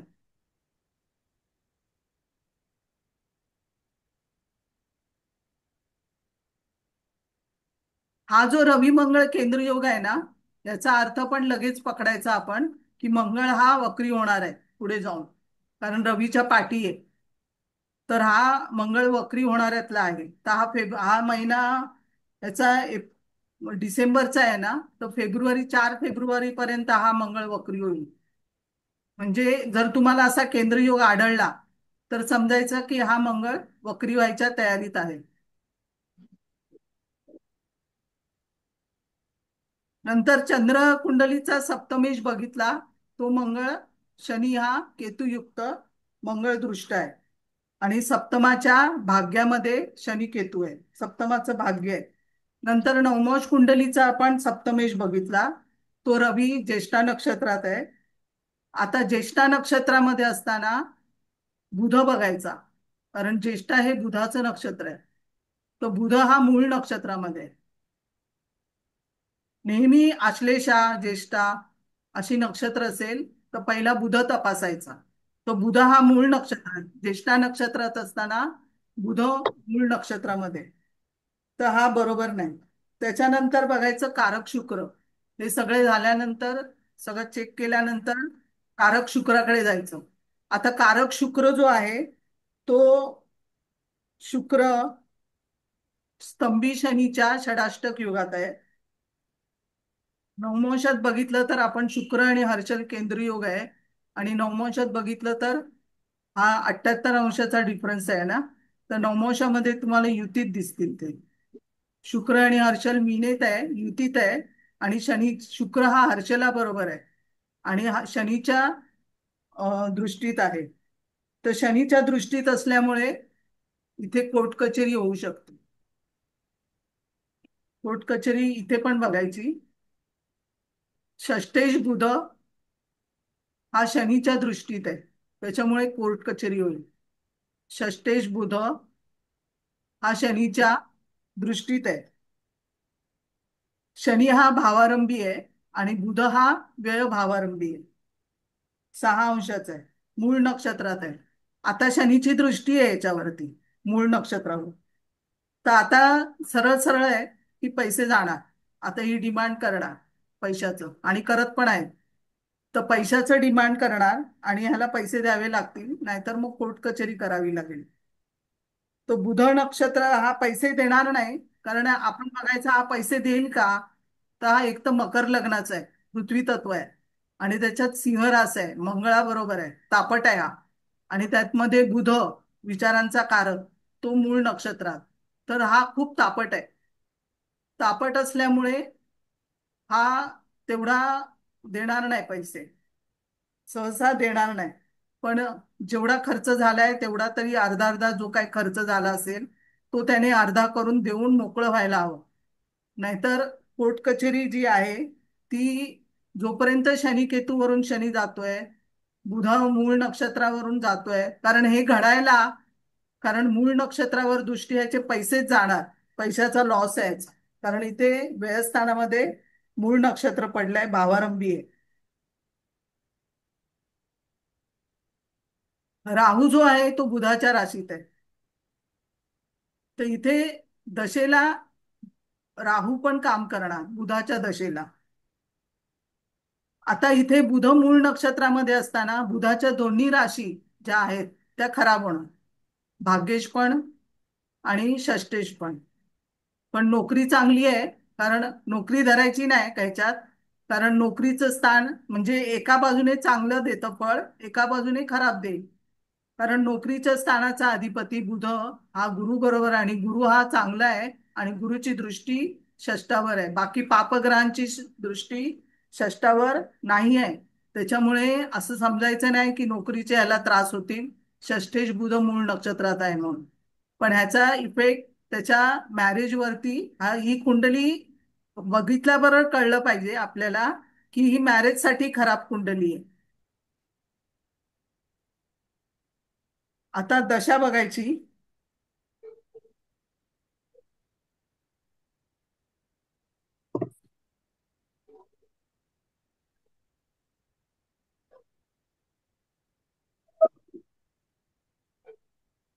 राहूची दशा चालू आहे. राहू मध्ये शनी, आणि शनीमध्ये आता रवी चालू आहे. 15 तारखेपर्यंत रवी दशा आहे, म्हणजे शनी अंतर्दशा चालू आहे आणि राहू महादशा आहे. आता राहू महादशेमध्ये राहू जो आहे तो एकतर चंद्राच्या नक्षत्रात आणि बुधाच्या राशीत, आणि बुध जो आहे तो मूळ नक्षत्रात, आणि त्याच्यावर शनीची दृष्टी आहे. जोपर्यंत शनी अंतर्दशा आहे चालू आणि शनीचं गोचर इथे चालू आहे, तोपर्यंत काम होणार नाही, पैसे द्यावे लागतील. बुध शनी केंद्र योग आहे अंशात्मक. ह्याच्या जर सप्तमाबरोबर पंचम स्थान पण खराब व्हायला पाहिजे. तर पंचम स्थान बघा, पंचमेश शुक्र नवमांशात बघितलं तर शनीच्या दृष्टीत आहे. हा पंचमेश शुक्र जो आहे तो नवमांशामध्ये शनीच्या दृष्टीत आहे.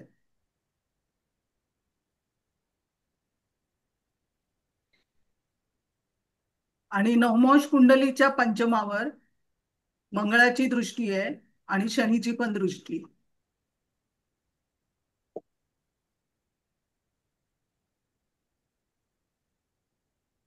त्याच्यामुळे पंचम स्थान खराब आहे.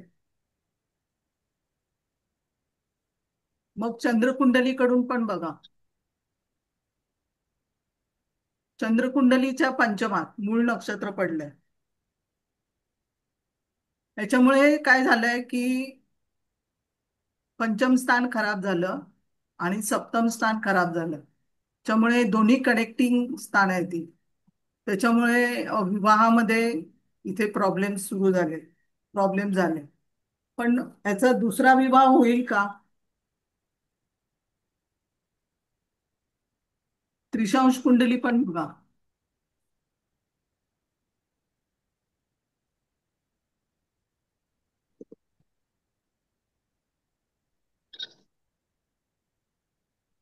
त्रिशांश कुंडलीमध्ये शनी, राहू, केतू, हर्षल सगळे लग्नी आहेत.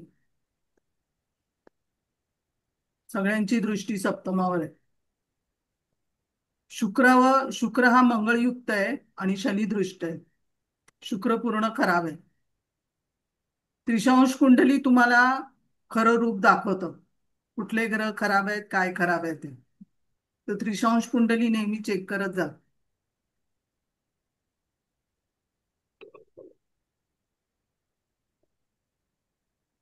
याचा 29च वर्षाचा आहे हा. त्याच्यामुळे दुसरा विवाह होईल का सांगा?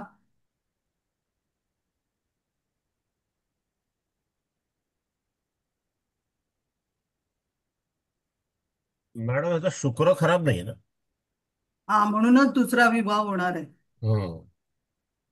कारण शुक्र हा ह्याचा आहे ना, तुळेचाच आहे, तुळेचाच तुळेचा आहे. शुक्र मीन हम्म. नवमांशातला आहे. शुक्र बलवान आहे. बरोबर. एक घटना घडली आहे, परत घडणार नाही. कारण दुसरा विवाह चांगला आहे, सांगते मी कसं ते. आता इथे शनीची संपेल, बुधाची संपेल, बुधाच्या दशेत पण नाही होणार, केतूच्या पण नाही होणार. शुक्राच्या अंतर्दशेमध्ये त्याचा विवाह होईल 2030ला. मग 2030ला गुरु कुठून जाणार आहे? तर गुरु तुळेतनं जाईल, शुक्रावरून गुरु जाईल. त्यावेळेला विवाह 2030ला होईल.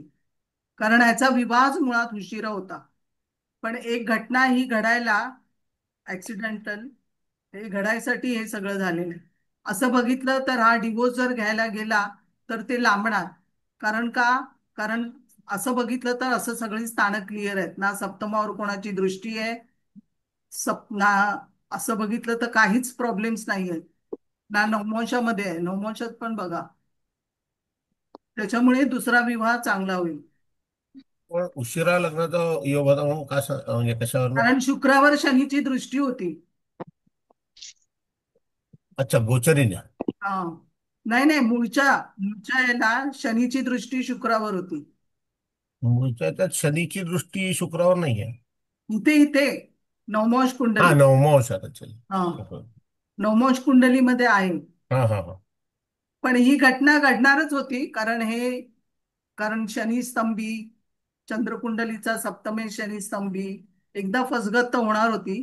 चंद्र राहूची युती आणि शनीवरून शनी जाताना ही घटना घडणारच आहे. शनिवर्ण केतू, शनिवर्ण शनी, राहू हे जाताना ही घटना घडली. आणि आणि मॅडम पुन्हा आता हे मॅडम मॅडम याच्या लग्नी हर्षल नेपचे होते, याचा स्वतःचाही स्वभाव विचित्रच असणार ना.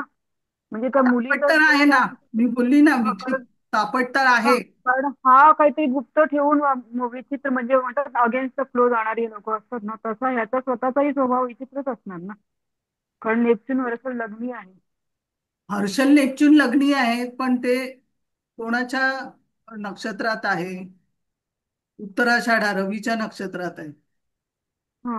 रिपिटेशन काय आहे मॅडम ऍक्च्युली म्हणजे बुध रिपिटेशन दाखवतो ना इथे.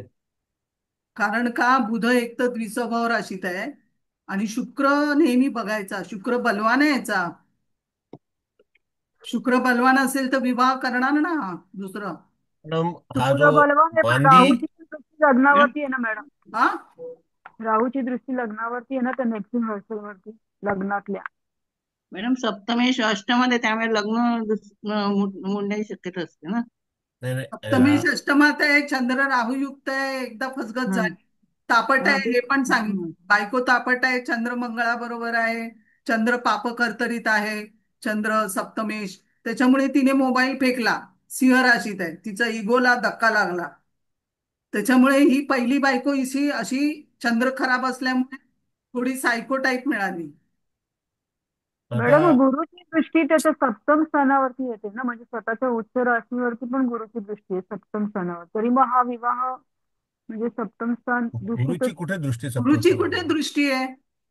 नाहीये कोण नाही बोलतो? नाही सॉरी सॉरी हा व्ययात आहे गुरु. मॅडम. हा हे मांदी कुटुंबस्थानात आहे आणि मांदी कुटुंब स्थानात आहे. आणि मूल यायला उशिरा होणार. मूल होणार का शनीची तिसरी दृष्टी आहे मूल होणार का नाही होणार? गुरु चांगला आहे. मूल होणारच.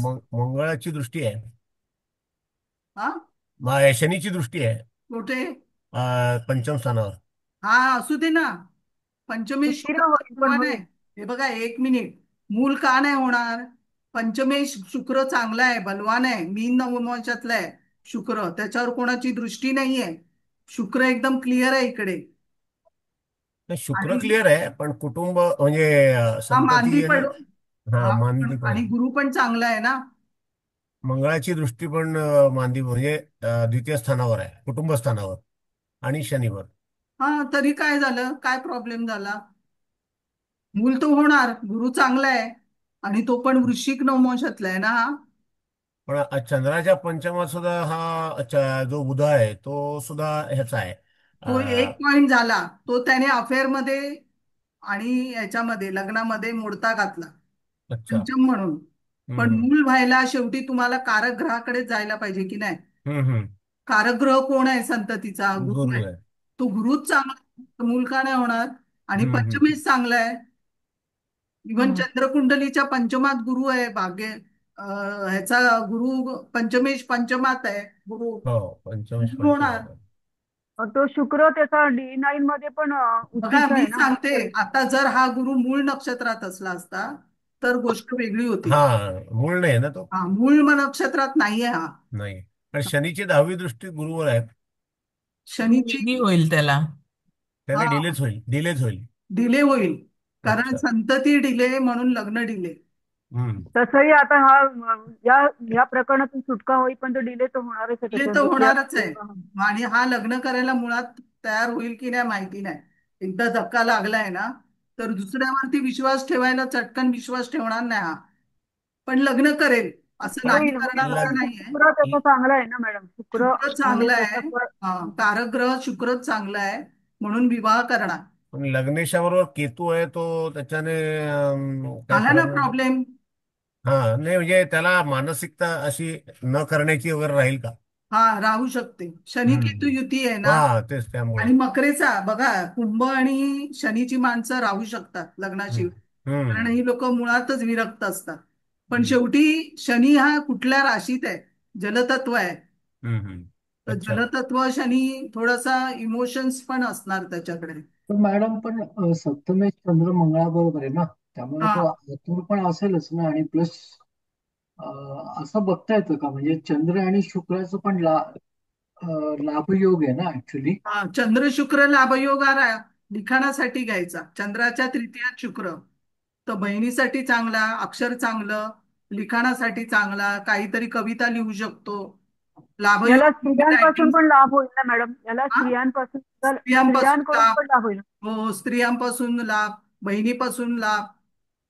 बहिणीचं चांगलं होईल.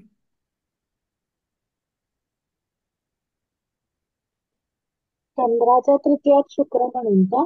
चंद्राच्या तृतीयात शुक्र आहे. चंद्राच्या पंचमात मूळ नक्षत्र आहे. पण बुध आहे म्हणून तो विवाह एक मॅडम दुसरा विवाह आपण नवम स्थानावरून बघणार ना? दुसरा विवाह नवम स्थानावरून बघणार ना?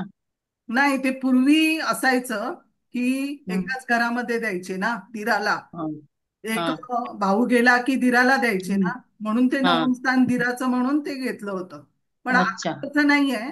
आता मग तुम्ही टोटली ह्याच्यावरती मुळात सप्तम स्थानच धरायचं आणि अच्छा. ह्याची बलाबल काढायचं. आता मी हं. सांगितलं ना दुसरा विवाह कसा टिकेल, कारण चंद्र हं. ह्याच्यावरती कोणाची दृष्टी नाहीये. एक मोडला ठीक आहे, पण दृष्टी आहे का कोणाची सप्तमावर वगैरे नाहीये. गुरु चांगला आहे, मुळात गुरु पण चांगला आहे. आणि चंद्रकुंडलीचा सप्तम शनी तिथे पण कोणाची दृष्टी नाहीये. हं. नवमांश कुंडलीच्या सप्तमावर पण दृष्टी नाहीये, तिथे हं. पण क्लिअर आहे. तर दुसरा विवाह टिकेल. आणि मुळात शुक्र, शेवटी कारक शुक्र चांगला आहे, हं. तर विवाह दुसरा टिकणार. शुक्र जो आहे तो पंचमा गुरु पण स्वराशीच आहे. हा, पंचमा गुरु पण स्वराशीच आहे आणि शुक्र पण स्वराशीच आहे. शुक्र मीन नवमांशातला आहे, चांगला शुक्र आहे. नवमांशात आणि इथे तो पंचमा पुरुष योग करतोय ना. पंचमेश आहे तो. हो, पण पंचमेश आहे तो केंद्रात गेलाय तर तो तर राजयोगकारक आहेच. हो पण आहे, चांगला आहे. स्वराशीचा पण आहे ना. तो हा मालव्य योगातला झाला. हा, तेच म्हणते पंचमहापुरुष योग करतोय. मॅडम पंचमहापुरुष हे योग. चंद्र खराब आहे, त्याचे आई आहे, आईला प्रॉब्लेम आहे का हा वैवाहिक सख्यामुळे एक प्रॉब्लेम तो असा झाला आणि नाही, आई. आता आईला प्रॉब्लेम आहे का बघायला चतुर्थ स्थानाकडे जा. हम्म, चतुर्थ स्थानाचा मंगळ बलवान आहे, तर आईला प्रॉब्लेम नाहीये. नाहीये. मग चंद्रकुंडलीचा चतुर्थेश बघा, तिथे वृश्चिकेचा रवी आहे आणि तो हम्म, मंगळ आहे. तो पण वृश्चिकेचा मंगळ रवी. बलवान आहे. वृश्चिक राशीचा मंगळ तो पण बलवान आहे. मग हम्म, आईला प्रॉब्लेम आहे का बायकोला, हा सप्तमेश म्हणून बायकोला. तर बायकोला. असं डायरेक्ट नाही घ्यायचं, एक एक पॉइंट कडे आलो ना आपण. हा हो. हा एक खराब झाला, चंद्रकुंडलीचा सप्तमेश खराब झाला, शनी हम्म, स्तंभी आला, हम्म, तो एक पॉइंट झाला. परत नंतर आपण काय घेतलं की रवी घेतला, नवमांश कुंडलीचा सप्तमेश घेतला, तो ज्येष्ठामध्ये आहे. तर हम्म. ज्येष्ठ आहे आणि मंगळाच्या दृष्टीत आहे तो रवी. तर इथे तो बिघडलेला रवी आहे हा. आणि ह्या हा. लग्नाचा रवी आणि मंगळ चांगला नाहीये, म्हणून आपण हा दोष बघितला जास्त. हम्म. तर मग असं ह्या लग्नाला कुठला चांगला आहे कुठला वाईट आहे त्याप्रमाणे ठरवायचं. अच्छा. हा, हे म्हणजे चंद्र आईसाठी चांगलं आहे. उलट अच्छा. आई चंद्रमंगळा बरोबर आहे, तर आई तापट पण असू शकते. आणि हा स्ट्रॉंग आहे आई. रवी जो आहे तो वडिलांचा कारक, मग तो खराब आहे का सप्तम हा शुक्र चांगला आहे म्हणून वडील ठीक म्हणायचं. हा, वडील चांगले आहे. चांगलं सप्तमेश आहे, रवी खराब आहे ना म्हणून. दशमात आहे. रवी खराब नाहीये, तो वृश्चिक राशीत आहे. हो. मग वृश्चिक रास मंगळाच्या राशीत बलवान झाला ना, त्याच्या हो. मित्राच्या मिनिटात कुठल्या राशीत आहे. कुठे जातात. धनु वडिलांसाठी नवमासात रवी चांगला झाला. धनु नवमासात आहे. धनु नवमांशात आहे तो. हो, धनु नवमासात आहे. म्हणजे वडील पण आहेत चांगले आहेत. हम्म. पण ओके. वडिलांवरती पण आता प्रॉपर्टीची केस टाकली आहे आताच. त्यांचं पण कुटुंब स्थानामध्ये मूळ नक्षत्र आहे. हम्म, तर हम्म, हम्म. भावाची प्रॉपर्टीसाठी भावाने हडप केलेली प्रॉपर्टी आहे, अच्छा. त्याच्यामुळे त्यांचे पण पैसे कुटुंबाचे जाणार आहेत. हम्म, हम्म, हम्म. तर त्यांनी आता केस टाकली आहे वडिलांनी. अच्छा. मॅडम चंद्रकुंडलीच्या सप्तमात मांदी पडली आहे ना आपण, मग त्याचा चंद्रपूर काही इफेक्ट? हा, चंद्राच्या सप्तमात मांदी पण आहे आणि शनी पण स्तंभी आहे. मेन कारण काय आहे, शनी स्तंभी आहे, केतुयुक्त आहे. चंद्रकुंडलीचा सप्तमेश आहे हा. मग मॅडम रिमॅरेज सक्सेसफुल कसं होईल? मग आपण सप्तम बघायचं का नवम बघायचं? या सप्तमच बघणार ना. भलाबल काढा सगळं व्यवस्थित. किती किती प्रमाणात खराब झालंय ते बघा. हे जास्त प्रमाणात खराब नाहीये, एक फटका बसलाय, डेस्टिनीने दिलेला फटका आहे हा एक. पण परत परत नाही होणार. कारण का, तर इथे कोणाचं काही प्रॉब्लेम्स नाहीये, क्लिअर आहे.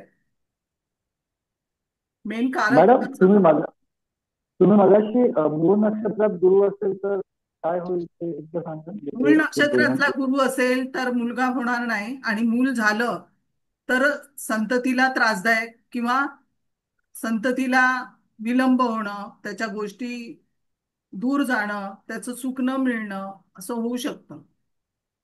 पाठीच्या कण्याचा प्रॉब्लेम येणं.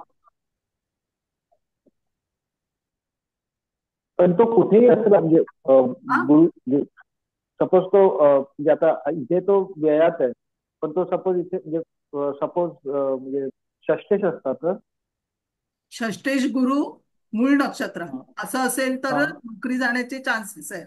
आता आता नोकरी म्हणजे जायचे तिथे चान्सेस आहेत, पण नोकरी सुटून मूळ नक्षत्र काय करतं, एकाच्या जागेवरती दुसऱ्याला बसवत म्हणजे दुसऱ्याचं सिलेक्ट होतात. म्हणजे एक जर जाणारा असेल ना सोडून नोकरी, तर त्याच्या जागेवर दुसऱ्याला म्हणजे तुम्हाला मिळतं.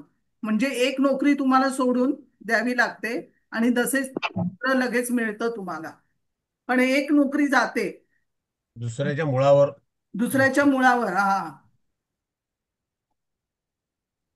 पण जर षष्टेश असता तर मग तिथे मुलगा न होणं वगैरे ते पण आपण नाही बघायचं. नाही, मग ते पंचम बिंचम सगळं बघायला पाहिजे. ओके. हा, पंचमेश, चंद्रकुंडलीचा पंचमेश सगळं चेक करायचं आणि मग ठरवायचं पूर्ण व्हायला. ओके. मॅडम तुम्ही दुसऱ्या कारण एकच एकच तुम्ही लावाल ना, राहू जरी बघितला तर राहू कधी कधी फायदे देतो, कधी तोटे देतो. तर राहू ज्या राशीमध्ये बसलाय, ज्याच्या नक्षत्रात आहे त्याप्रमाणे. आता बुधाच्या दशेमध्ये राहू काम करणार. राहू चंद्राच्या नक्षत्रात आहे, चंद्राच्या दशेमध्ये राहू काम करणार. मग हे राहू कधी काम करेल ते बघायचं. ते पहिलं राहूकडे लक्ष द्या, राहू कधी हे करेल. मग राहूच्या दशेमध्ये काय काय फलित मिळू शकतं. एक तर राहू नवम स्थानात चांगला नाही.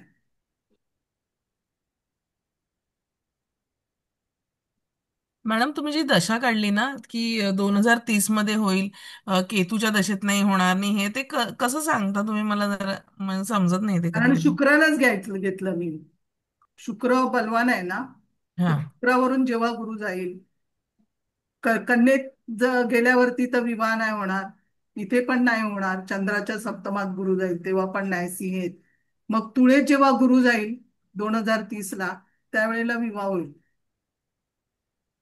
शुक्राच्या अंतर्दशेत. शुक्रावरून गुरु जायला हवा, किंवा मंगळाची दृष्टी शुक्रावर, शुक्रावरून मंगळ जाणं.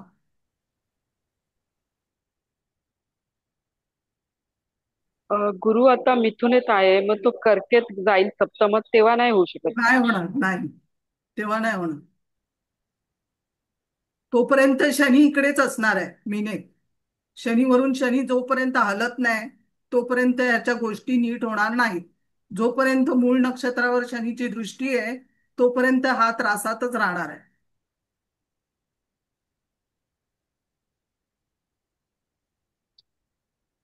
म्हणून याने सेटलमेंट करावं, जास्त खेचू नये. जे काही पैसे आहेत ते देऊन, जे काही मागते ते देऊन करायची चुकी नाहीये, काहीच चुकी नाही याची. तरी पण हा भूर्दंड ग्रह देतात. कारण मूळ नक्षत्र जिथे पडलंय हे वेळस्थानामध्ये, तिथे तो त्याला पैसे हे द्यावेच लागणार. तर ती पैसे डिमांड करेल आणि त्याप्रमाणे त्याला देऊन मोकळं करायचं, मोकळं व्हायचं. त्यांनी वृषभेत जाईल मला वाटतं 2030ला, आणि बरोबर हा, शनी वृषभेत जाईल आणि शनीची दृष्टी इथे सप्तमावर येईल.